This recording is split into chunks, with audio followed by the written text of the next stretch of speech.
So are you afraid to leave your home because you're wondering what is going to happen to your bowels?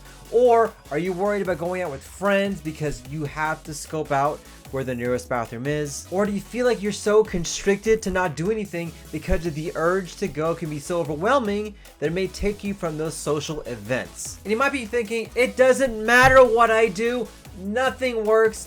And you can be so frustrated by what's going on with your body. Well, keep watching because I'm going to give you, yes, you, tips and reasons and why you may be taking more trips than an Uber driver. Hey everyone, Dr. Islam here, aka your poop guru, trying to give you the best tips and tricks to help out with your life from the top all the way down to the bottom. So in this video, we're going to talk about that unpleasant condition called IBS, or irritable bowel syndrome.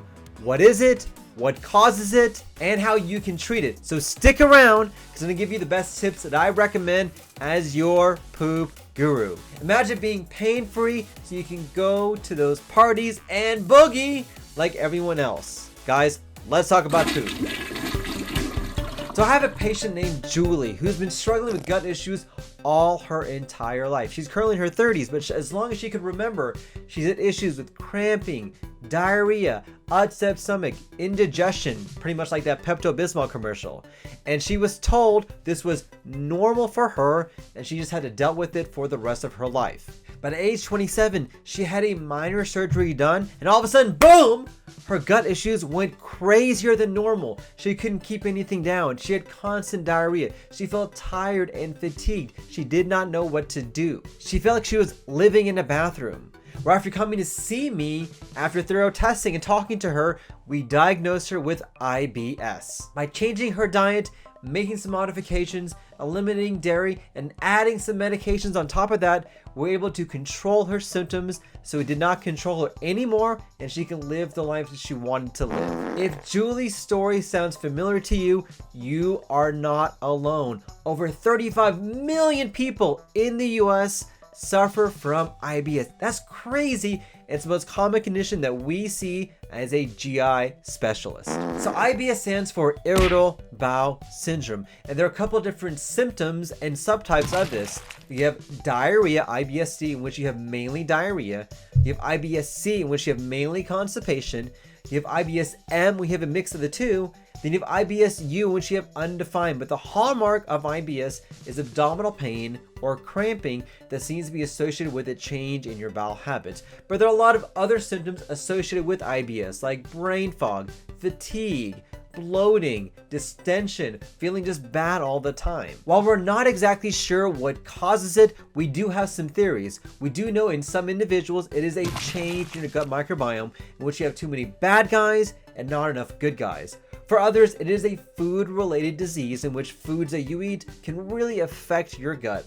For others, it's stress, maybe even medications. And then lastly, you could have a component called leaky gut, in which part of your GI tract actually has underlying inflammation, which can lead to IBS issues as well. So if you suspect you have IBS, here are 4 things to keep an eye out for. Number 1, chronic diarrhea or chronic constipation. This may be a hallmark of a particular subtype of IBS that you may have. Now, especially if this is associated with abdominal pain, I would bet you probably have IBS. Number 2, stomach pain or gas pain. One of the most common symptoms that are associated with IBS is bloating. You feel like you're 9 months pregnant, even though you don't actually have a baby inside your belly. And that cramping and pain can be related to IBS as well. Number 3 is bloating. Yes, bloating is one of those symptoms that are due to many other conditions, but the vast majority of people who have bloating most likely have IBS on top of that, and by addressing the IBS, we can manage the bloating. Number 4, high levels of stress. Now, stress plays a huge role when it comes to gut issues, and it makes IBS issues so much worse. There's a connection between here and here. And what happens here very commonly can affect what's going on in there. A lot of people carry their stress inside their gut. And by having a stressful life, being exposed to a stressful situation, or having an emotional stress in your past can really affect and damage your gut. So if you suspect your symptoms may be related to IBS, here's what I recommend. Number 1, call your doctor, whether it's a primary care doctor or get a referral to a specialist like me. We have the tools and the means to help out, figure out what's going on, give you treatment, and get you through your IBS symptoms. You don't have to suffer alone. Number 2, keep a food diary and a log. I cannot tell you how helpful that is for me and for you.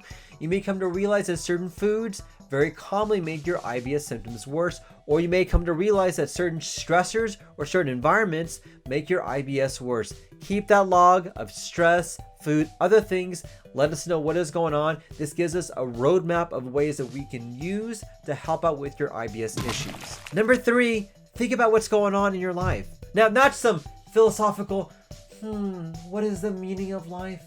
No.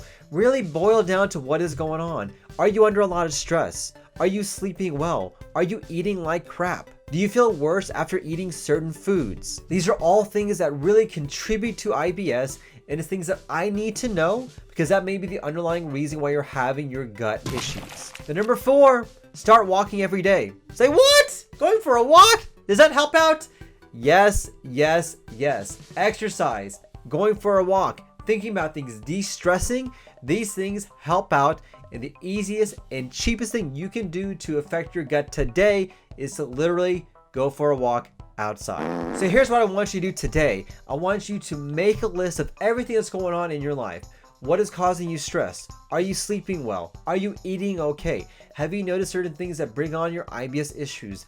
Bring this list to me or to your doctor so we can delve deeply into what is going on and hopefully realize what we can do to get your IBS under control. And this will be the first step I recommend to get your gut health back in check.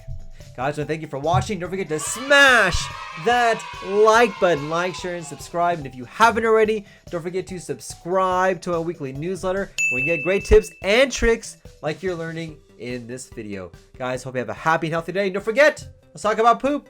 Thanks, guys. So if you want to learn more about IBS, I have a playlist right here, which you can click to learn more about what you can do to control your IBS.